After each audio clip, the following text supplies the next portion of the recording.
Why does it seem that the big corporations always get away with it? How do they sleep at night, given some of the missteps causing such problems to the rest of us? It seems like it's no one's problem, always somewhere to pass it up, along, down, so there's no individual responsibility. Hence no action until a customer gets a real problem. An example is BMW's delay in making a product recall on some of its cars, knowing the electrical system could completely fail at any time. Someone has now died. And while the problem was identified by BMW and the UK's Driver and Vehicle Safety Agency, no one took action. Reports were written and filed, job descriptions met, yet a man died. A large company has many degrees of separation between management and stakeholders.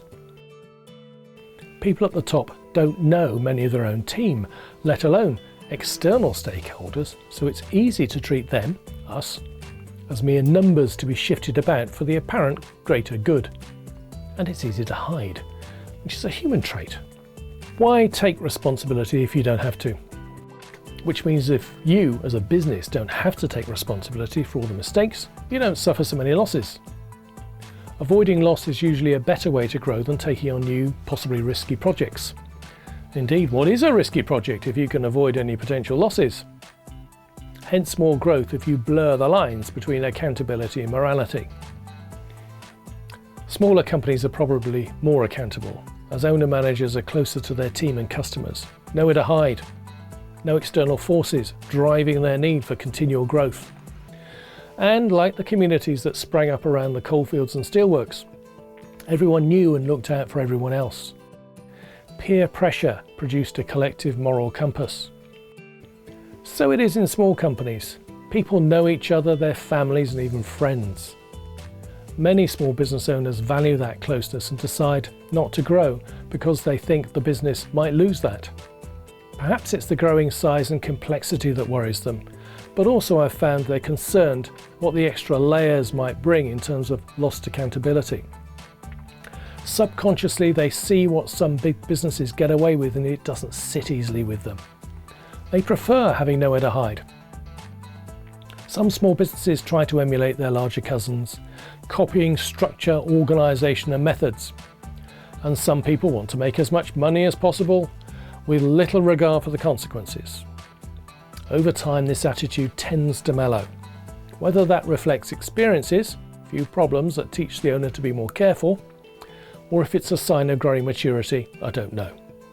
Yet businesses we have worked with for many years often exhibit this sort of change. Part of growing is growing up. Is there a way of growing, yet keeping the moral sense and community nature of the entity?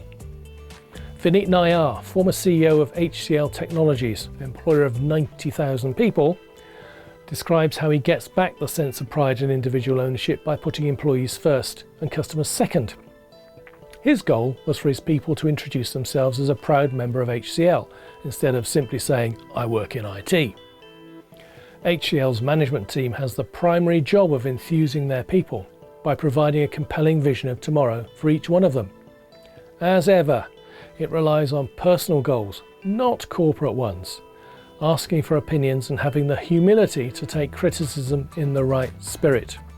Democratising so that policies and direction are agreed with everyone has for HCL ensured spectacular growth and a happy environment. We've got a lot of detail on personal versus corporate goals in our blogs. Growth seems more achievable when you find a way of engaging your people.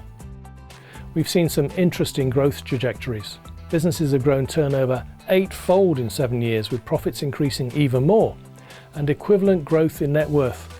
Still with a sense of fairness and balance, even after such stellar results, just like HCL.